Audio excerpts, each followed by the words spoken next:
If you can just scroll down to the title. So this is if we go to page 2, we'll see the date. Minister Blair, this is an intelligence assessment dated July 20th, 2021. And I understand from your previous testimony that this, excuse me, that you did receive this assessment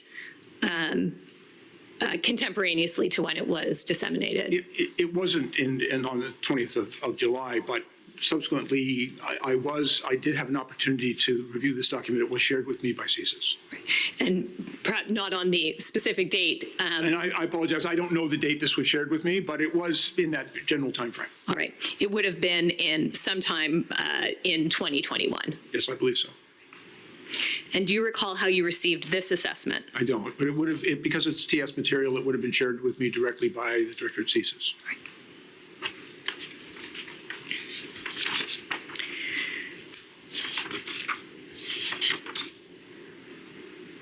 And I know you noted in your previous evidence before the commission that there was no explicit mention of MP Chong in this document, that the references to, that there was no named MPs in this intelligence assessment.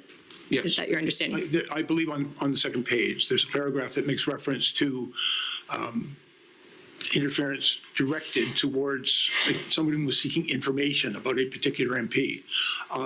But it did not name Mr. Chong, and frankly, I had at that time, no way of knowing what MP they were referring to, and no one at any time suggested to me that that was Mr. Chong or any other MP. That information was not shared with me. And what was your reaction to this assessment more generally when you reviewed it? And again, just on that portion of the assessment, I think it's a useful document because I think it does outline our concern, our collective concern on foreign interference. But with respect to that particular paragraph, it simply mentioned that the PRC was seeking information about an individual, and that in and of itself did not cause me great concern. And again, I had no context for the information in that paragraph. I had no idea who it was directed to or what time frame it may have taken place, whether it was contemporary or in the past. Moving on to my next topic, I want to discuss a particular warrant that, excuse me, that you reviewed and approved, warrant application that you reviewed and approved during your time as Minister of Public Safety. I'll start just so we can take down that document, Ms. Core Operator. A few questions about the warrant application approval process in general. You told the commission that you expected warrant applications to be dealt with promptly and properly within your office. Did you convey that expectation to your staff? Yes, at all times. We have heard evidence that CSIS generally built in about 10 days for the minister to review warrant materials, unless the warrant application was particularly urgent, in which case they may require a shorter turnaround. Were you aware of the length of time that CSIS would build in for a ministerial review? No, I was not.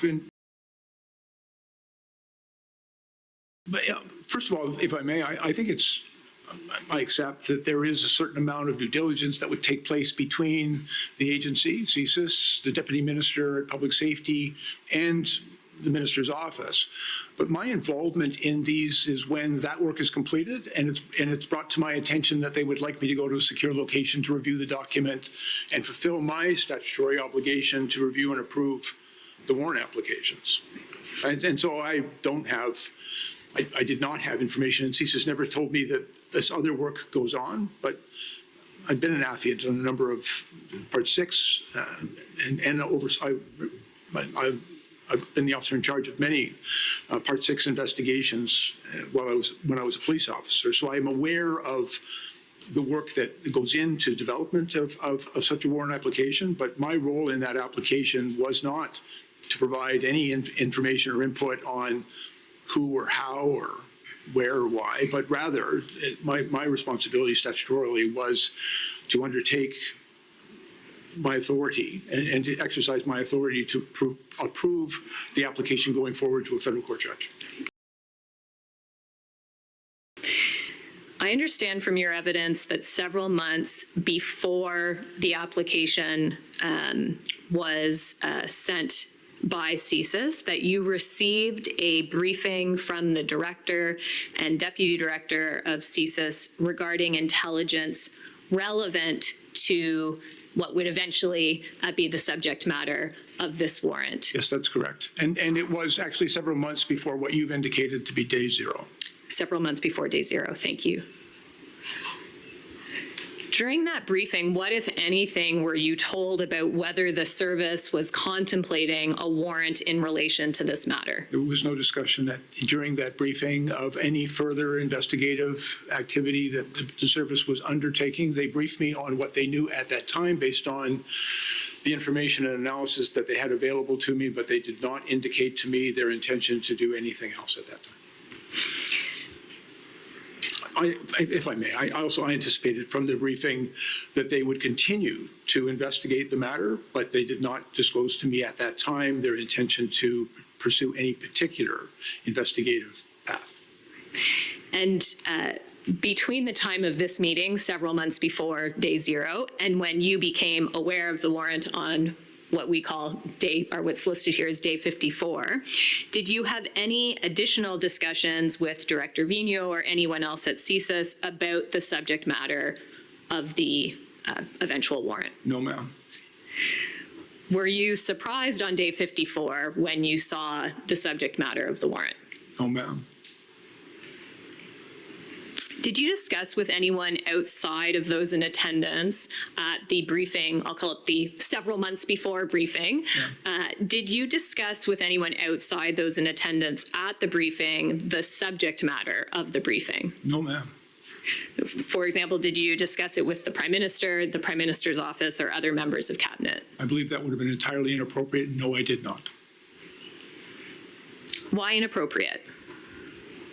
Because the information that was shared with me was of a top secret nature, and it was shared with me in my capacity as the Minister of Public Safety. I did not believe it would be appropriate for me to disclose that. Security of Information Act, I think, is rather clear, and I had taken an oath to maintain the secrecy of those things that were shared with me that were secret. We have evidence from Director Vigneault that noting that let me back up a moment, was Ms. Astravez, to the best of your knowledge, present at the several months before briefing? I apologize. I don't recall exactly who was in the room. I remember the conversation I was having with Director Vigneault. And I believe as well his deputy director may have been present in the room as well, Ms. Tessier, but I don't recall if anyone else was there. All right. Director Vigneault provided evidence that Ms. Astravez was forthcoming and transparent in discussions relating to this warrant. Is that a view that you share? Yes, it is.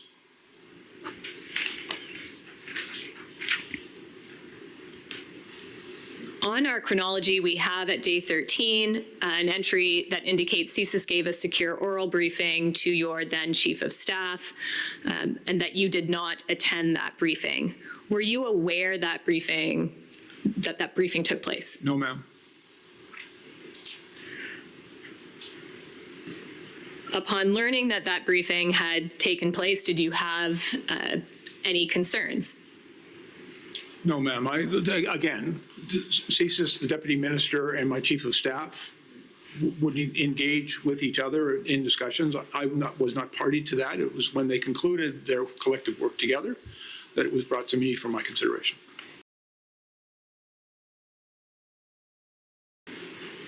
Ms. Astravez's evidence was that she asked a number of questions during that initial briefing for her own information, including about how activities described in the warrant application met the threshold to obtain a warrant. Were those questions, I think we have know your answer on this, but I want to ask for clarification. Were those questions asked on your behalf? No, ma'am. Were you aware that Ms. Estevez was asking these sorts of questions in her interactions with CSIS officials? No, ma'am. Do you have any views on whether those are appropriate or within the scope of your Chief of Staff's role? I believe it's well within the Chief of Staff's role to ask questions, but at no time did anyone raise any concerns with me with respect to this process. They didn't inform me that those discussions were taking place until on my day 1, your day 54. It was brought to my attention, and none of those concerns were raised to me at that time. The Commission has heard evidence about an internal CSIS email sent the day after what we call the initial briefing. So this would have been on day 14. And the author of that internal CSIS email expressed concern that the warrant application was in danger of not being approved by the minister. On day 14, had you expressed any view about this warrant? No, ma'am. I wasn't aware of this warrant. Was this warrant, from your perspective, ever in danger of not being approved? No, ma'am. The Commission has heard that Ms. Estevez also received a briefing on the Van Wienen list sometime between day 13 and day 54 on this chronology. Were you aware of that briefing? No, ma'am. Had Van Wienen lists been included in any other warrant applications that you reviewed during your time at Public Safety? I believe they had. It is a requirement to identify known persons. It's a Supreme Court of Canada decision, and one which I'm quite familiar with, because as I've said, I was the officer in charge of many Part 6 criminal code investigations. I'm aware of the legal requirement, and I'm familiar with the requirement for identifying known persons who may come up in these conversations. All right. Was anything that Ms. Estevez learned during that briefing on the Van Wienen lists passed on to you? No, ma'am. Again, no one shared with me, either the director, the deputy minister, or the chief of staff, any element of their conversations with respect to the Van Wienen list. Again, it was presented to me for the first time, and I'm pretty comfortable with the format of warrant applications. Was any information that your chief of staff learned during the or as part of the day 13 initial briefing, was any information from that briefing provided to you? No, ma'am.